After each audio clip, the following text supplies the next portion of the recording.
Hi again, everybody, and welcome back to another episode of Loose Wheels, the auto racing podcast of the Kennebec Journal and the Morning Sentinel.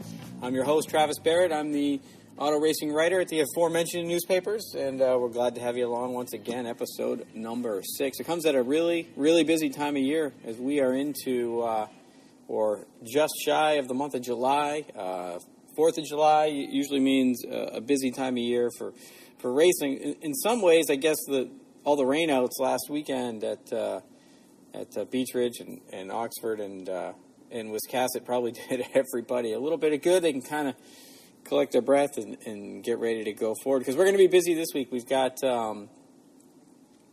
Wiscasset has a fan appreciation night on Saturday for Group 1, which includes their Pro Stock / Super Late models. Oxford Plains Speedway has the Pass Open 100 for non-winners of Pass races in the last 5 years. You win that race, you get a guaranteed starting spot in the Oxford 250 in August. So that's a big one on Sunday evening over at Oxford Plains Speedway. Tuesday, the Pro All-Star Series, they head to Spud Speedway for the first time in a bunch of years. I believe 2010 was the last time they were there. They're going to go way up north to Caribou, and they're going to hold a 200-lap event there.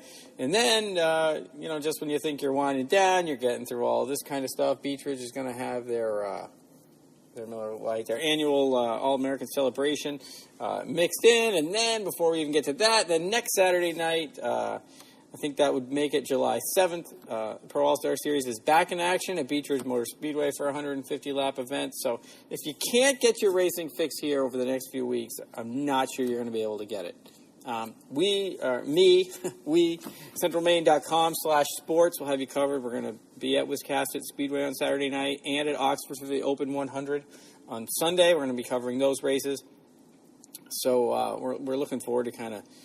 I personally, I always like that Open 100. I feel like there's always a cool story out of that. You might remember in 2016, Wayne Hellewell Jr., who went on to win the Oxford 250, he actually finished on the podium in that Open 100, and that got him at least in the field.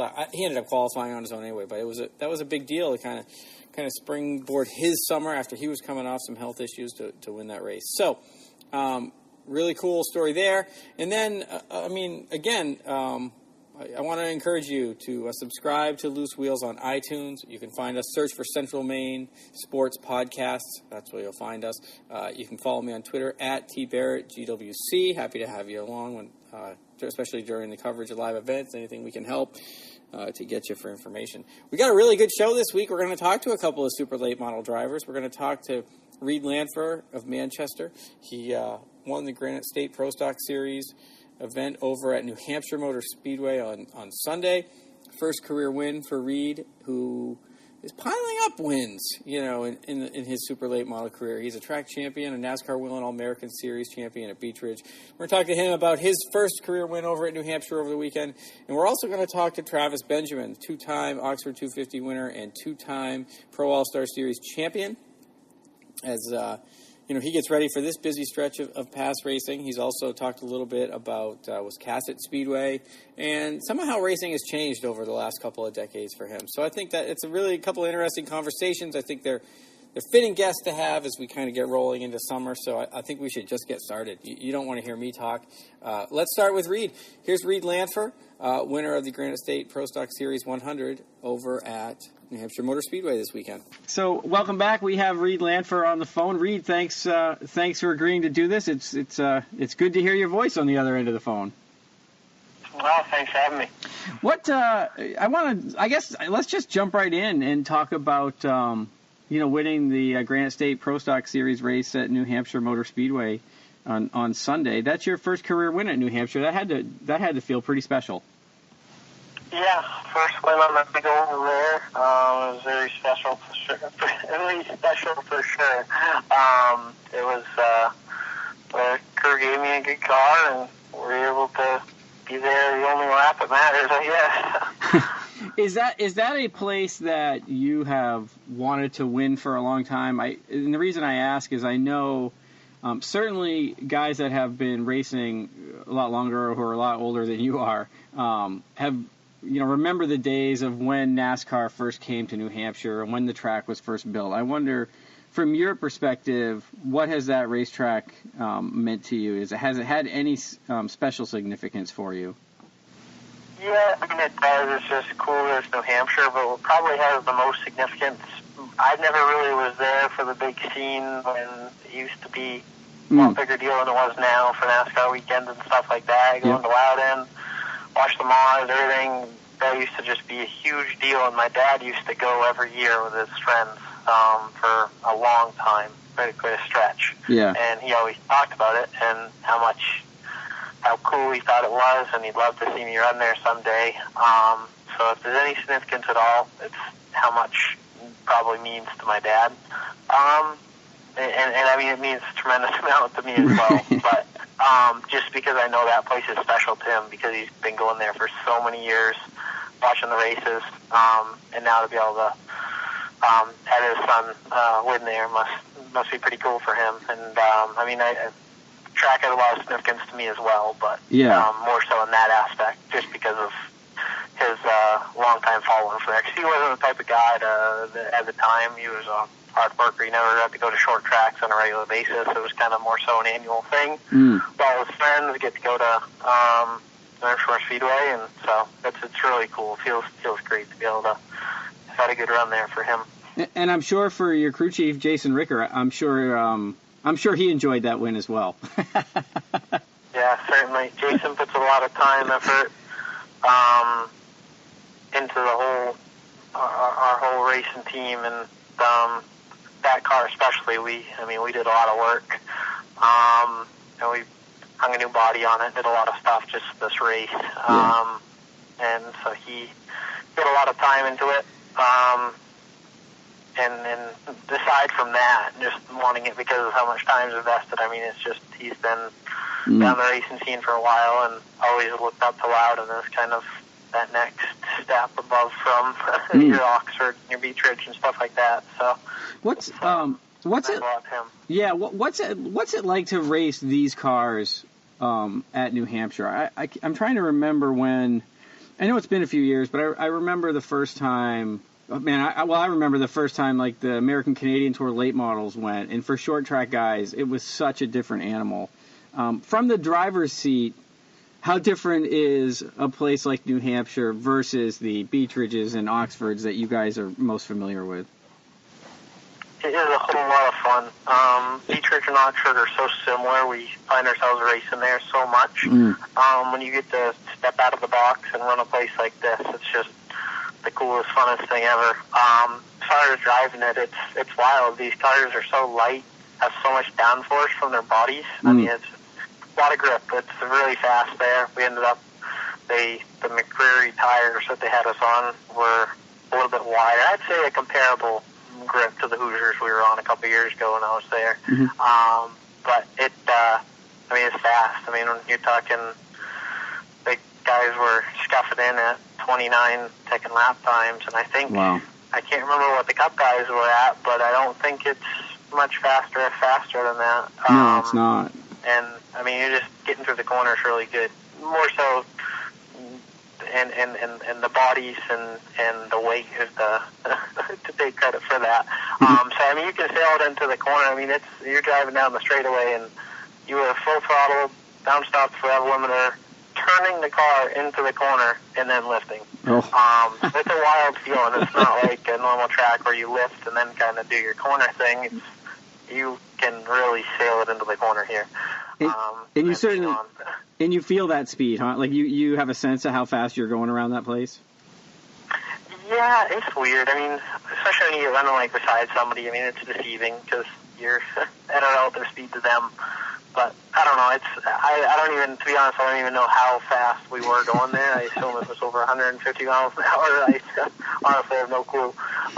But it's a rush for sure. I really enjoyed it. Reid, you're going fast enough to win. That's all you have to tell people. Like, we were going fast enough to win. That's all that matters. That's all that matters. Kind of tell me, because we've seen your name here pop up on result sheets in a few different places, whether it's been at Beechridge or at past races early in the year. What are kind of your plans for the remainder of the season? have as much fun as possible. No, we're just bounced around. We're not running for points anywhere. Kind of our tentative schedule looking forward. We're going to be running Seekonk, that $10,000 win race, on July 18th, and then the following weekend, the 21st, we're going to be running the Canaan East race at New Hampshire Motor Speedway, which I'm really excited, really looking forward to.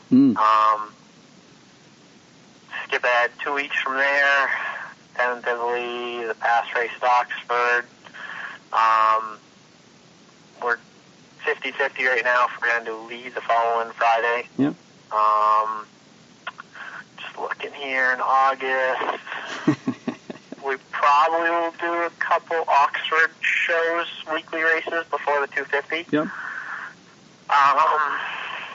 After the 250, looks like probably going to just do the White Mountain Pass race, and then, just finish off a couple of races for Pass. So,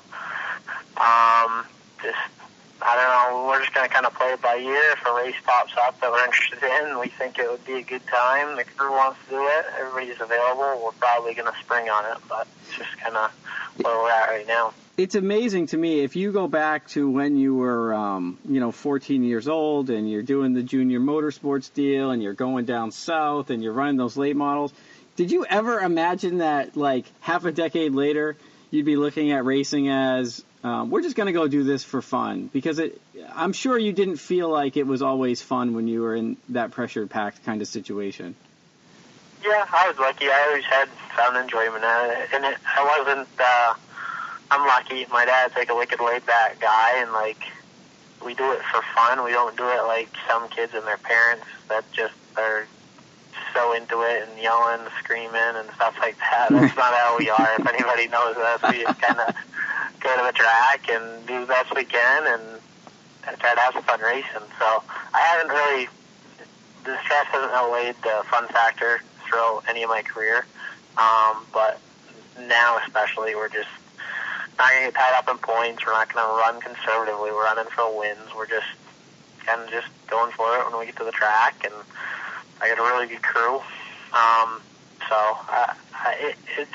Things have changed in aspect of looking back to when we were points racing and going after that NASCAR championship and stuff like that. It was a lot different. I wouldn't say it wasn't fun at that point, but it just wasn't as loosey-goosey as it is now. And, there was a point in time in the past I would have loved to think I could make my living racing cars, but it didn't take us long to realize throughout all that obviously, we don't have the money to spend to buy rides down south, and we have had a few opportunities arise that have been very special, and not a huge expense to us, because that we wouldn't do it if we were paying what a lot of these people are paying. It's just outrageous. Yeah.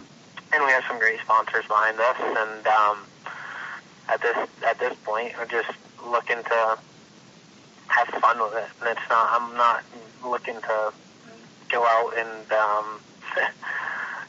make it to NASCAR. It's pretty unrealistic, but I love to, absolutely. But we all know at this stage in the game, it's just a big money game, and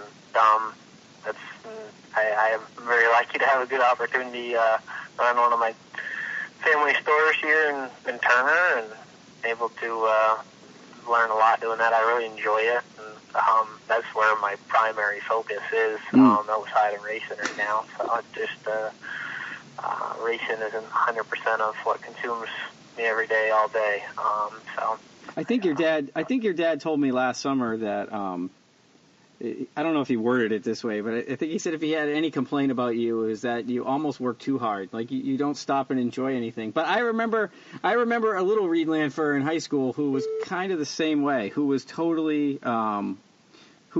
motivated all the time by whatever it was you were doing. I remember calling you and you'd be out building a deer blind or something out in the woods. So it doesn't surprise me to hear that you're consumed by work. I'm just, like I said, really lucky to have the opportunity over here in Turner. I try to sell as many campers and trailers as we can, and I've learned a lot being in this position, and it's really helped me grow as a person, and credit my dad for giving me the opportunity there, and I love it. I find myself working 70, 80 hours a week, and I mean, it doesn't bother me. This is what I do. I enjoy it. I learn far more than I ever could be learning in school anywhere doing this. So I think it's great. Really lucky to have the opportunity. So I guess the only other thing I want to ask you about, and I feel like it's so strange when you talk to people in racing in Maine. It feels like there's one topic that comes up all the time, whether I bring it up or not, and it just seems like, and you even mentioned it before about running a couple of weekly shows at Oxford, probably in August to get ready for the Oxford 250. How much of your preparation now for you guys is looking ahead to that race, or is it still a little too soon for you guys to be thinking about the Oxford 250 solely? Well, I mean, I think the Oxford 250 year-round, but as far as like what changes with us getting ready, I mean, man, not a whole lot. I mean, we always need to be set up for longer races, like as we bounce around on some of these past shows, and to some extent, I think that we got to be careful and not get tied up in a weekly. I think there's a little bit of difference with a car that's really fast for a 40-lap race and a car that's really fast for 150 or 250-lap race. And I think that Curtis has been good proof of that this year at the Ridge. Like, he's been extremely fast there, but I mean, it's different, and he's been fighting traffic issues, obviously. After my last visit there, I can 100% understand his frustrations with that, not having many laps to go. But I don't want to get too caught up in the whole weekly scene there because of that, but at the same time, keeping up with the track as it changes, it doesn't hurt by any means to run some tests. But I don't know, the 250's just so unique in its own sense. I mean, you can think you have a great car on load and be way out the lunch just because that track changes so much. But we're just going to try to stay up with it as much as we can. Sounds like a plan. Well, listen, enjoy the rest of your summer. It does sound like you've really kind of handpicked some races that you're looking forward to having some fun at. I have a feeling you've got a couple more wins in you before the year's over. So hopefully we'll get a chance to catch up with you again. But thanks for coming on, Reid. No problem. Thanks for having me, Travis. Thanks to Reid for joining the show. I first got to know Reid back when he was, like we were talking about, 14 years old. And, he's done a lot of things in a relatively short amount of time. He's not that far removed from his high school days. And, really just it's always neat to hear from the young guys that have some perspective and certainly have interest outside of racing. So good for him. Hey, I want to talk quickly about in TV's press box this week. I want to talk so much about car counts. I think car counts have been pretty good. I mean, all things considered, the racing that we're seeing everywhere has been pretty good. I do want to talk about the fact that we're going to end up with just, maybe a half dozen guys who are going to run the full Pro All-Star Series schedule. And I think we're going to talk to Travis Benjamin a little bit about that, but I think there's two issues here. I think one is, I think a 19-race schedule is a lot. I think that's a pretty ambitious schedule. It's a good schedule, but I think it's an ambitious one to encourage weekly guys to show up week after week after week. But by weekly guys, I mean guys who are not full-time professional race teams. I think you're asking a lot. But I think the bigger thing here is, I don't think that's the real issue. As much as I think it is, I think racing has changed. I think the mentality of racers has changed. I think one of the reasons we see such good car counts relative to where we were just a few years ago everywhere, in the weekly tracks, in the touring divisions, is because I think guys are getting smarter about picking, choosing where they're going and not blowing their budgets to just try to run every race on a schedule to finish 8th in points. Like, I think guys are really taking a little more time, spending their money and their budgets a little bit more wisely, and finding ways to go to races where they're going to be at their best and compete. And I think it puts on a better show. I think past, certainly, I think they've benefited from that kind of strategy in a weird way. And bear with me on this one. I think that one of the reasons is I think you've got more guys in the field every week. And I think Reid Lanpher is a great example where that's a really competitive race car when it shows up everywhere. Oxford, Beech Ridge, any of the past races they've decided to do. If they go to Beech Ridge and run a weekly race, certainly we know how good Reid can be there. I really feel like what's happening is you're getting more cars of that quality.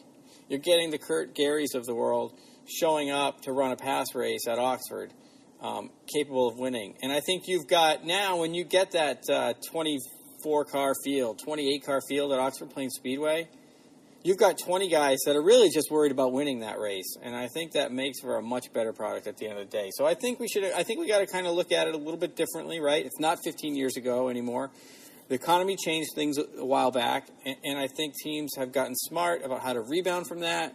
I think the product's better for everybody. So, that's kind of what's been rattling around in my head here as we get ready for a busy week. And we're going to talk to Travis Benjamin next, and certainly he talks about, even for him, just a point out of the Pro All-Star Series point lead in a battle with DJ Shaw again, as those two multi-time champions are really trying to win yet another one.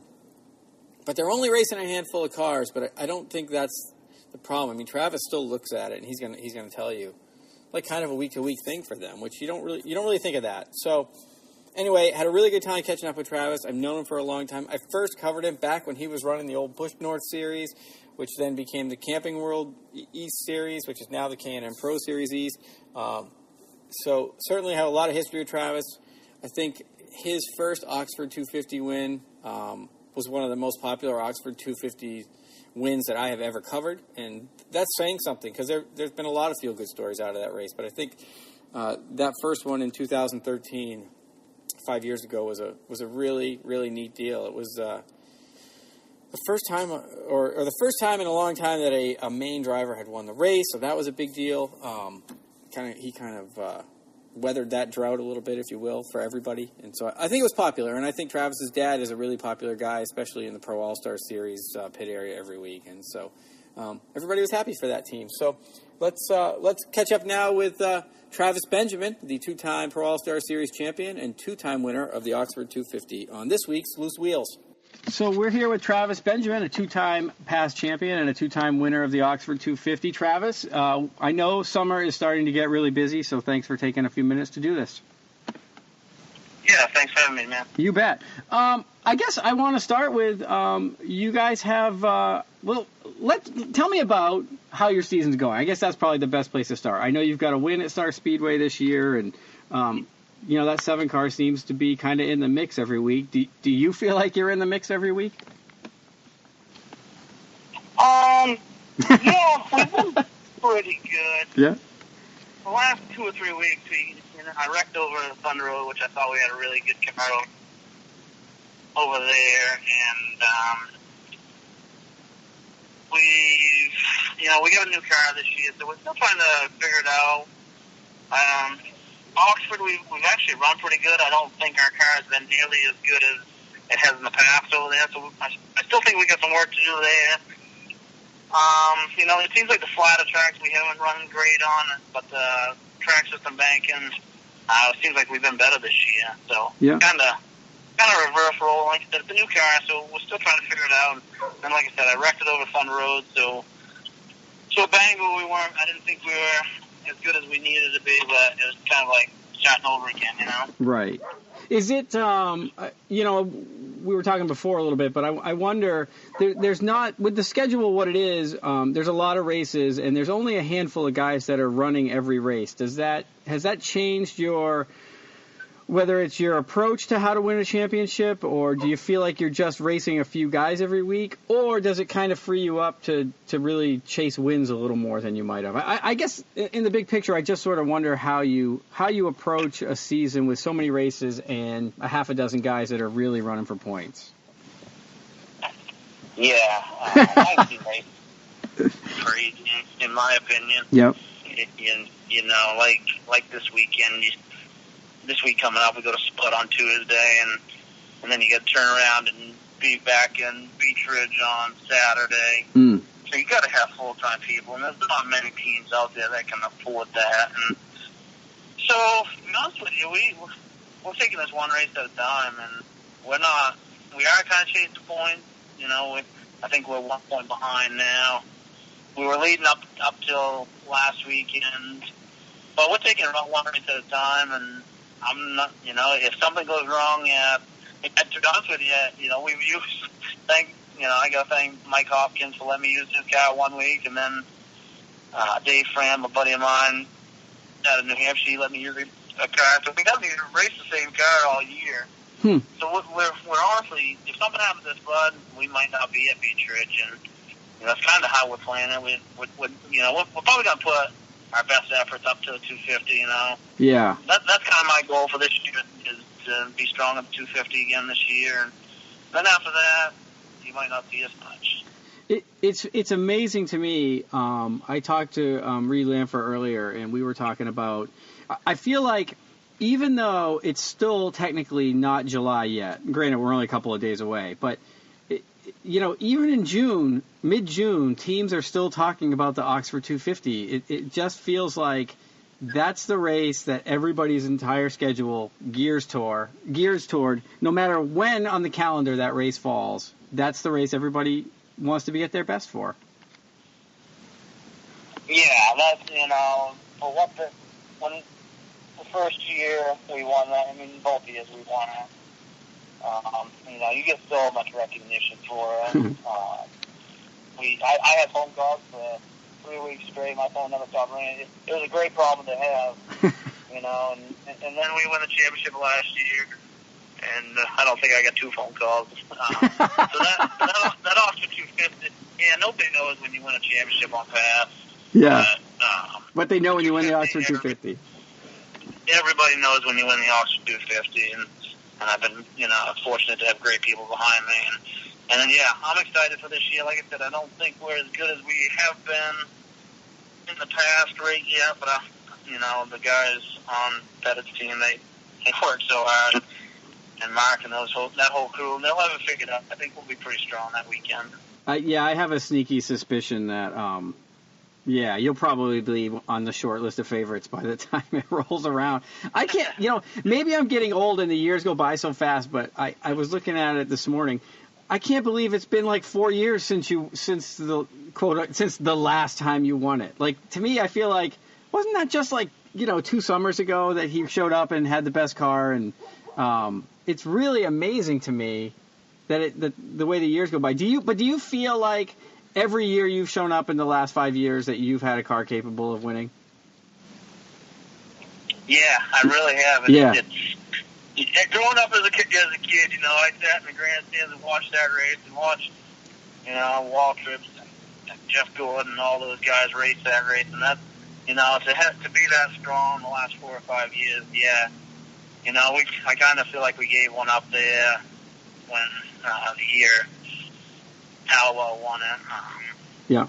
Last year we were decent. The first half of the race I thought we were really good. The second half of the race we kind of got. That race is so unpredictable. You never, Yeah. I really, when Hallowell won it, that's what you love about that race, is because it's so unpredictable. There's so many different pits. Hallowell won that race on pit strategy. Yeah. No question. We had the best car. He knew he couldn't. He would. Those guys, Bruce and those guys are really smart. They've been around a long time. They knew there was only one way to beat us, and they pitted late, and the cautions fell just right. I think one less caution, we would be the 3-time champion of that race. Yeah. But that's what you gotta love about that race. There's, you don't have to have the best car to win that race. It's fun to be a part of, that's for sure. I still remember Wayne's pass for the lead on you and thinking, what? Like, what? Yeah. And then I used the outside line that day. Yep. It won me 2 races before that. The outside group.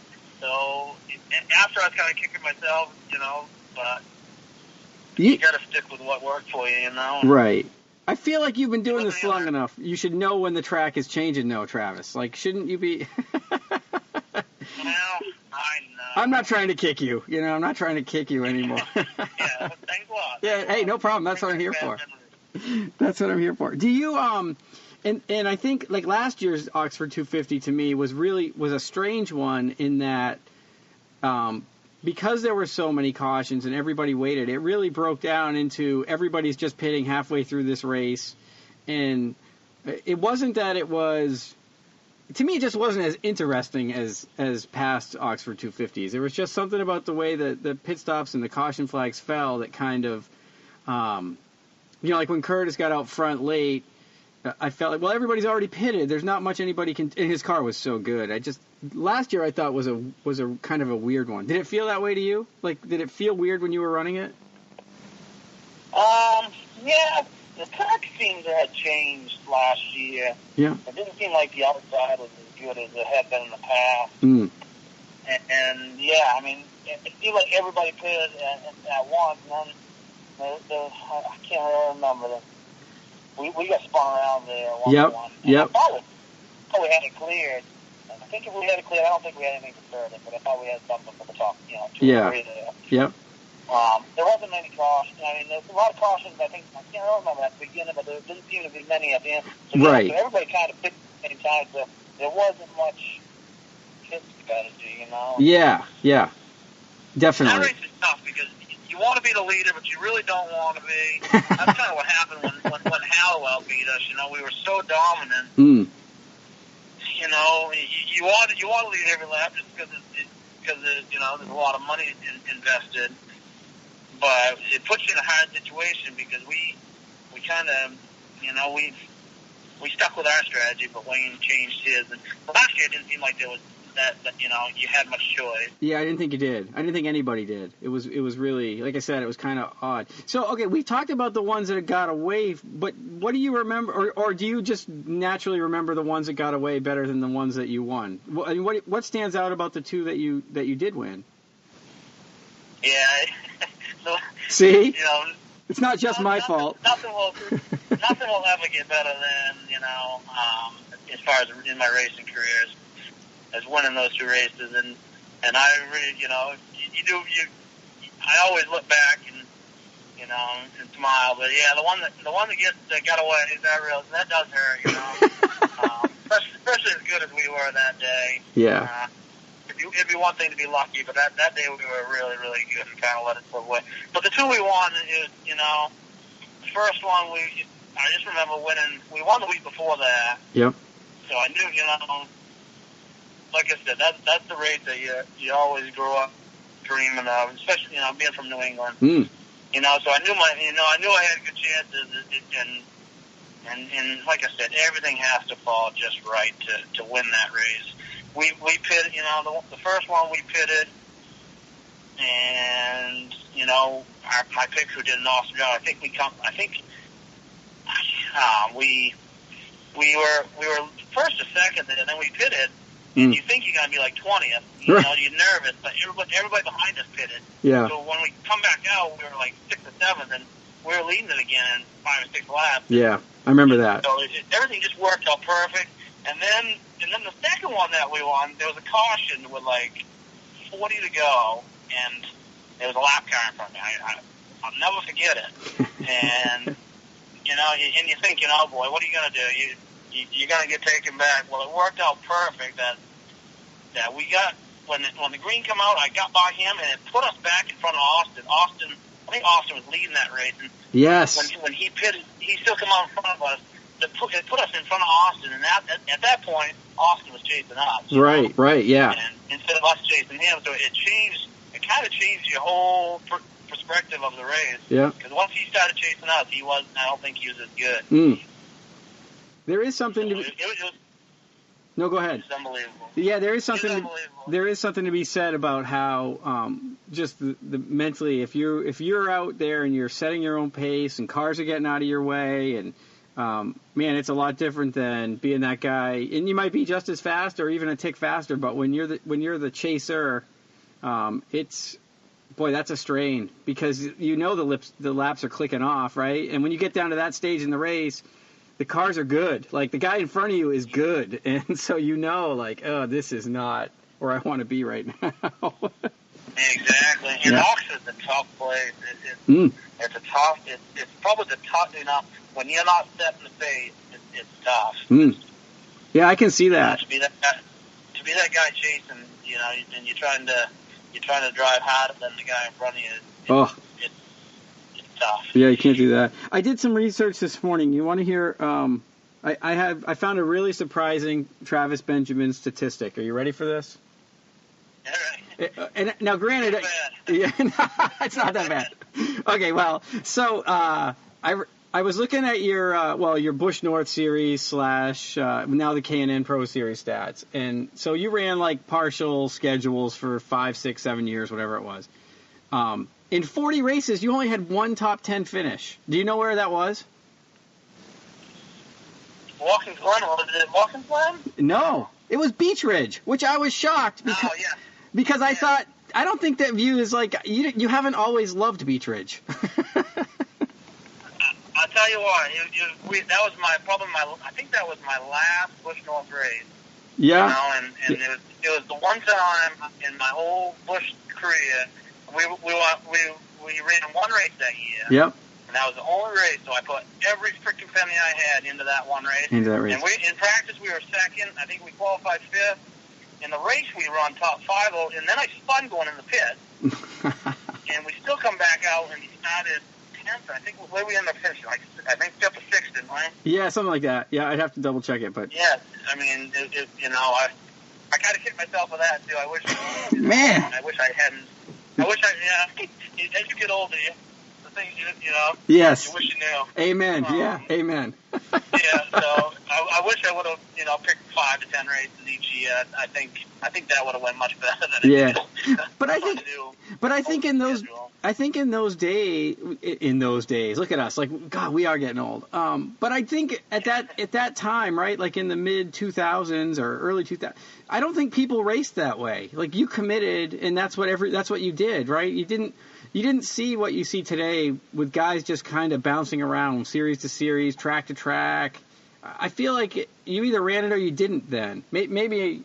Yeah, I was 20 years old, and all I wanted to do, I didn't have a family. That pretty much racing was all I had. Yeah. And that's all I wanted to do, and we raced a lot. Those 3 or 4 years that we did it, we raced a lot. And, looking back now, like I said, I wish I would have, but you're right. People didn't do that. You raced every week. Yeah. Well, again, like you said, we didn't have kids then. We didn't have, we had nothing, we had, work and racing. That's what we did. Exactly. So before I let you go, I want to ask you, I heard that I know that you were telling me before about, you kind of went over to Wiscasset Speedway a couple weeks ago to kind of play around. And is it true that we're going to see you Labor Day weekend at the Boss Hog 150 there? That's the plan right now. Like I said, I drive for Dave Fram out of New Hampshire there, F&F Crane there. Yep.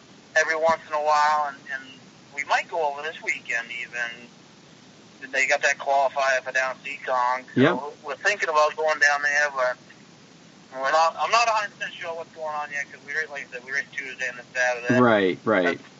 That's pretty hectic, but yeah, the plan is right now is to be Wiscasset for the Boss Hog. The Jordans, they treat me awesome. I love going over there. Yeah. Just play around and like I said, it's a lot of fun to go over there. Yeah.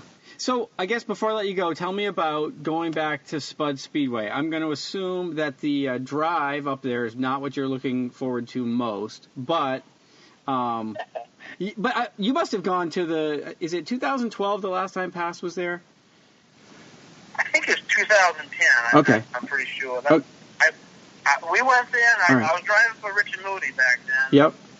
And Johnny ended up winning the race, I'm pretty sure. We were second with like 10 to go and got a flat tire. Man, if you didn't have bad luck, you'd have no luck at all. That year, I felt we should have been, when I started driving for Richard, I think I raced like 6 races. We should have won. We should have been top 3 in 5 out of the 6. But I had 3 flat tires. Oh, man. And I have no idea one was self-inflicted. I did one of them. I run into a guy, and then the other 2, I don't know what happened. Right. There's no way you would have run into somebody. All right. No. A lap car, too. Back then I wasn't very patient. Oh. I've gotten older. Yeah, see? There you go again. So I am excited to go back there. I what I remember the place, the track was awesome. The pits weren't so great, but the track itself was great, and I thought the race, if I remember correctly, the racing was good. So I think it's good. It sounds like we're going to get 20 cars at least, so it should be a really good show. Yeah, I hope it is. Well, listen, good luck up there. Good luck here in this busy stretch you have, and man, it's always good to catch up with you, and I'll certainly see you before long. How's that? Yeah, same here, bud. Thanks again to Travis for coming on. He and Reid both were really accommodating, taking time out of busy work schedules in the middle of the day, in the middle of a work week, ahead of a busy week of racing, and we certainly appreciate that. We appreciate everybody for listening once again to Loose Wheels. This is the auto racing podcast of centralmaine.com. Go to centralmaine.com/sports for all of your local sports coverage as well as auto racing coverage throughout the summer. Again, as I mentioned at the top of the show, I'll be at Wiscasset Speedway on Saturday night for Fan Appreciation Night and a 50-lap Pro Stock / Super Late Model race. And I'll be at Oxford Plains Speedway on Sunday night for the Open 100. Certainly make sure you check out the website there and stay up to date with what happens and read about what should be two pretty good events. Also follow me on Twitter at tbarrettgwc. Enjoy the week. I'm sure a number of people are on vacation right through next week. So, if you get your 4th of July celebrating, start early. Please be safe out there. Travel safe. Enjoy the races. And make sure you come back again and join us next week on Loose Wheels.